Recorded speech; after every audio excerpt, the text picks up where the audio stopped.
हे guys, welcome और welcome back to my YouTube channel. तो guys, आज हमारी जिला सीरीज़ का छठा जिला है जिसका नाम है रुद्रप्रयाग। तो इससे पहले हमने 5 जिले कंप्लीट कर लिए हैं, साथ ही उन सभी जिलों के एमसीक्यू भी हमने देख लिए हैं।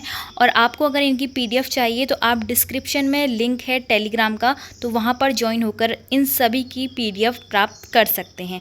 तो फ्रेंड्स, हमारा जिला सीरीज़ जो है बहुत इंपॉर्टेंट है किसी भी एग्ज़ाम के लिए, क्योंकि आपका लगभग 55% यही जिला सीरीज़ से आपका उत्तराखंड का कवर हो जाता है। तो चलिए, आज का जो हमारा जिला है वो है रुद्रप्रयाग, और छोटा सा जिला है, ज़्यादा बड़ा जिला नहीं है, तो हमारा ये 2 वीडियोस में कवर होगा। तो देखिए, सबसे पहले हम, जैसा कि जिला सीरीज़ में सबसे पहले हम मैप को पढ़ते हैं कि हमारे जो ज़िले की सीमाएं हैं वो किस राज्य या फिर ज़िलों से लग रही हैं। तो रुद्रप्रयाग जो जिला है वो आपको दिखाई दे रहा होगा, चारों दिशाओं से उत्तराखंड के ही जिलों से घिरा हुआ है, इसीलिए यह एक पूर्णतः आंतरिक जिला कहलाता है। आंतरिक जिले वे होते हैं जो कि अपने ही राज्य के जिलों से सीमाएं बनाते हैं, न कि भारत के राज्य या फिर अन्य किसी और देशों से।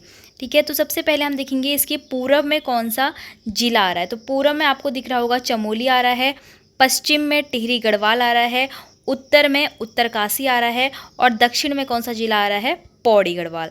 तो इस तरह से चमोली, उत्तरकाशी, टिहरी गढ़वाल और पौड़ी गढ़वाल मंडल के ही चारों जिलों से घिरा हुआ है रुद्रप्रयाग, जो कि गढ़वाल मंडल का एक जिला है।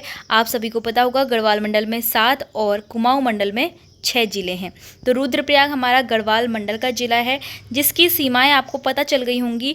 पूर्व में चमोली है, पश्चिम में टिहरी गढ़वाल है, उत्तर में उत्तरकाशी है और दक्षिण में पौड़ी गढ़वाल है।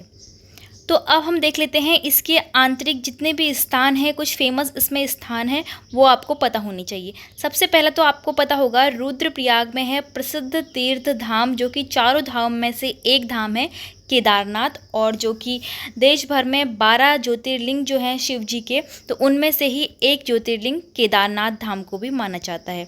तो केदारनाथ धाम का यहाँ पर जो मार्ग है वो किस तरह से बनेगा वो आप देखिए। सबसे पहले आप देखेंगे रुद्रप्रयाग, मेन रुद्रप्रयाग को देखेंगे, फिर उससे आप आगे को बढ़ेंगे तो तिल्ली, पथलीधार, फिर बासुकेदार, फिर भिड़ी, ऊखीमठ, यहाँ से एक अलग रास्ता है ऊखीमठ के लिए, गुप्तकाशी, कालीमठ, फाटा, सोनप्रयाग, गौरीकुंड, रामबाड़ा के बाद आ जाता है केदारनाथ। तो इस तरह से हमें मार्ग पता चल गया है, रुद्रप्रयाग से लेकर केदारनाथ तक का ये ट्रैक है। अब रुद्रप्रयाग से केदारनाथ तक के ही समानांतर एक नदी बहती हुई जाती है, जिसका नाम है मंदाकिनी नदी। ठीक है, मंदाकिनी नदी वही नदी जिसमें बाढ़ भी आई थी।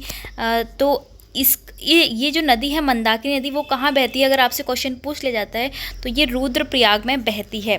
इसलिए आपको याद रखना है मंदाकिनी नदी कहाँ बहती है, रुद्रप्रयाग जिले में बहती है, क्योंकि आपसे संगम का भी पूछा जा सकता है।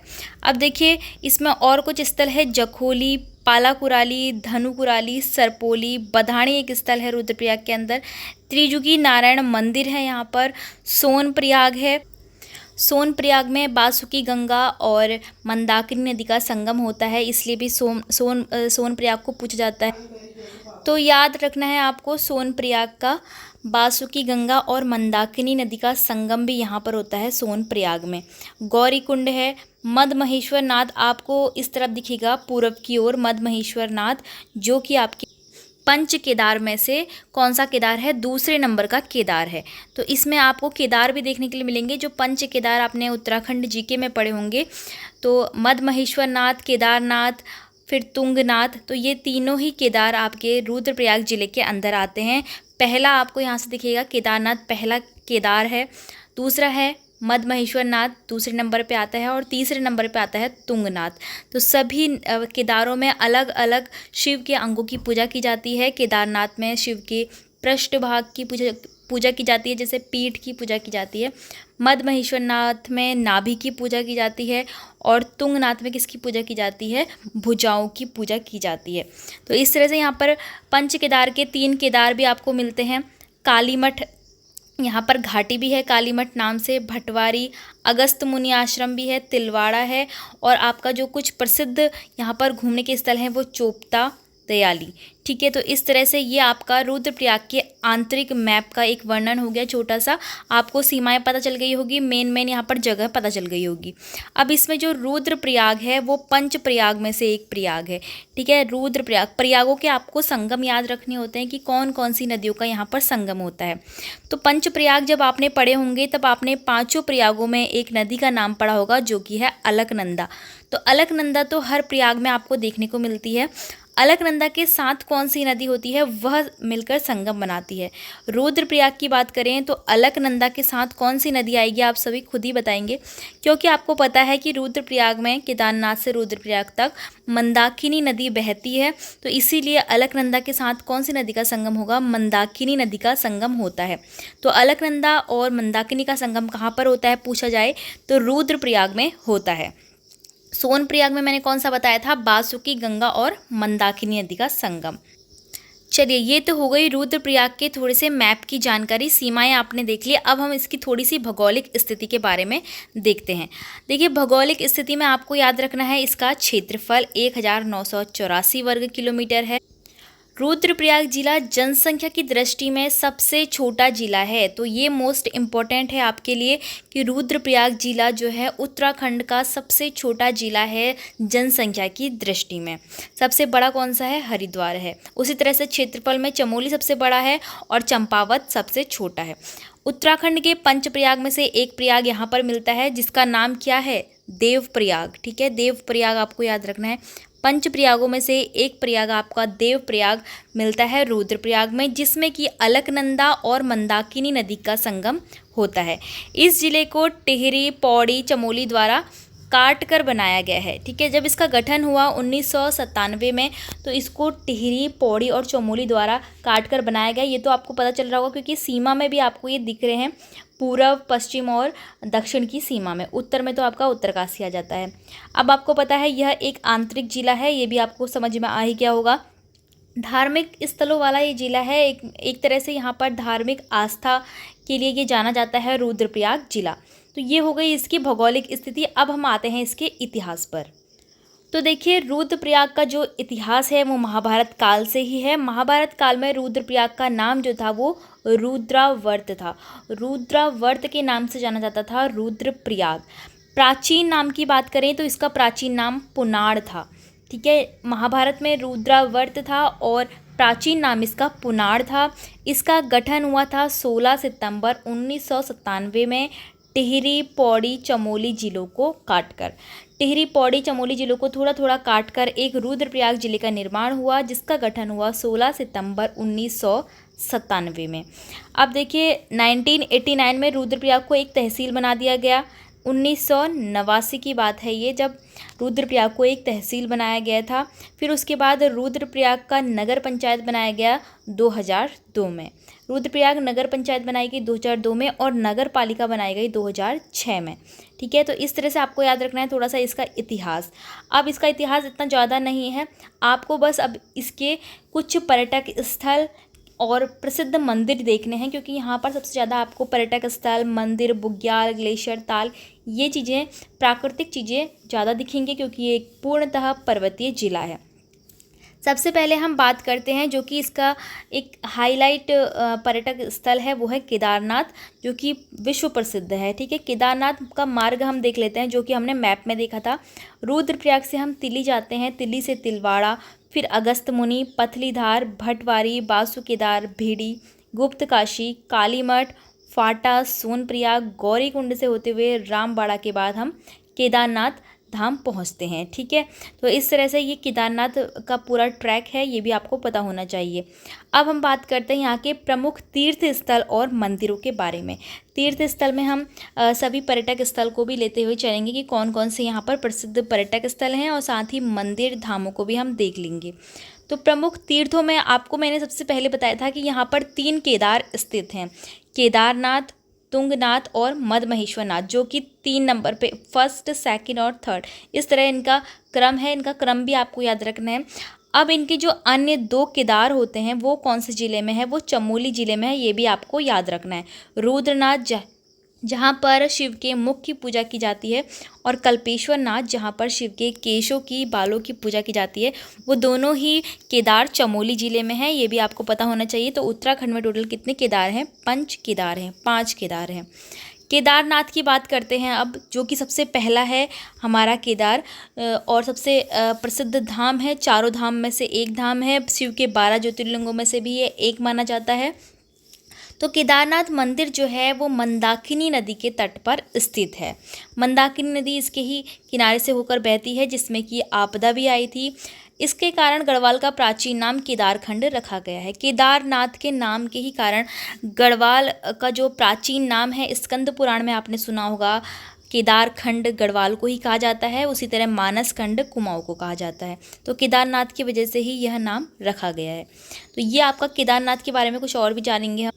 अब देखते हैं केदारनाथ का निर्माण किस तरह से हुआ था। तो केदारनाथ के निर्माण में कुछ कन्फ्यूज़न है, क्योंकि सभी के अलग अलग मत हैं। इसका निर्माण जो बताया जाता है, मान्यताओं के अनुसार बोला जाता है कि पांडव वंश के जन्मेजय के द्वारा इसका निर्माण हुआ था, और इसका दोबारा पुनः जीर्णोद्धार कराया था शंकराचार्य जी ने। ठीक है, शंकराचार्य जी ने यहाँ पर इसका जीर्णोद्धार करवाया था, और निर्माण इसका बोला जाता है कि पांडव वंश के जन्मेजय द्वारा इसका निर्माण हुआ था। यह खर्चाखंड, भरतखंड, केदारखंड से घिरा हुआ है। तो ये तीनों पर्वत हैं, खर्चाखंड, भरतखंड और केदारखंड। तो इन तीनों से केदारनाथ घिरा हुआ है। यह कत्यूर नागर शैली में बना हुआ है। आपसे पूछा जा सकता है कि केदारनाथ मंदिर की शैली किस प्रकार की है। तो कत्यूर शैली भी कह सकते हैं आप, या फिर नागर शैली भी कह सकते हैं। केदारनाथ एक छत्रयुक्त मंदिर है, यानी कि उसके ऊपर छत्र है। तो छत्रयुक्त ये मंदिर है। गर्भगृह में त्रिकोण आकृति की ग्रेनाइट की शिला रखी हुई है। तो गर्भगृह यानी कि जो मेन जहाँ पर मूर्ति स्थापित की गई है भगवान शिव की, तो त्रिकोण आकृति की एक ग्रेनाइट की शिला वहाँ पर रखी गई है गर्भगृह के अंदर। यहाँ के पुजारी का एक क्वेश्चन बनता है कि यहाँ पर पुजारी कौन से होते हैं, कहाँ से आते हैं। तो दक्षिण भारत के रावल पंडित जो होते हैं, दक्षिण भारत के रावल ब्राह्मणों को जंगम ब्राह्मण भी कहते हैं।